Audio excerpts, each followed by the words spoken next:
as you know from my palm cards, I'm running for Congress in Congressional District 4, and Cliven Bundy and his wonderful family that I had the opportunity to meet a couple of weeks ago would be my constituents, and this would be an issue that I would take up as a congressman.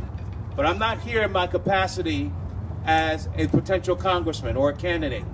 I'm here because I'm also the national spokesman for one of our nation's oldest and largest civil rights organizations in the country, the Congress of Racial Equality.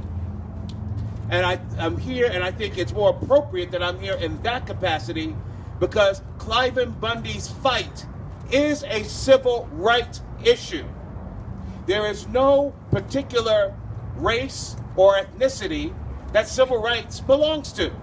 Civil rights belongs to all Americans. Yeah. And as I talk with Cliven and his sons and his daughter-in-laws and other members of the family, I found that federal officials have been abusive, according to their testimony. They've been abusive, they've been intimidating, and they've been harassing. That is wrong. When I went up to Bunkerville, I went to just introduce myself to some federal officials, and one of them actually unstrapped their holster.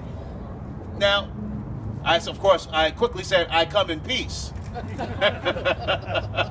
Make it perfectly clear. But I realized that that poor officer is actually a victim too. He did not want to be doing what he's doing. He'd much rather be going after real criminals than harassing decent American citizens. But it's the bureaucratic class on top, and it's government officials in Washington, D.C. that are forcing these officers to be burdensome to decent American citizens. And that's got to stop. I hope everyone that's here today not only holds the federal officials that are being potentially abusive to not only the Bundy family, but the residents of Bunkerville and that entire region, but hold officials that should be representing you, and not representing you now that the media is paying attention to this issue, but should have been representing you for years. Those in the state legislature that should have been representing you. Those in Congress that should have been representing you. And Senator Harry Reid that should be representing you and has failed to do so. Wake up, Harry.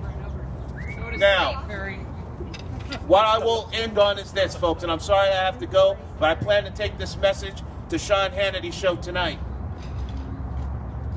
I said this to Cliven, and I said this to the Bundy family, that as long as you take a page out of Dr. Martin Luther King's I Have a Dream speech and mission and civil rights movement, which was nonviolent, you will have the moral high ground, not just in Bunkerville, not just in Mesquite, but throughout the state of Nevada and throughout the country, throughout the United States of America.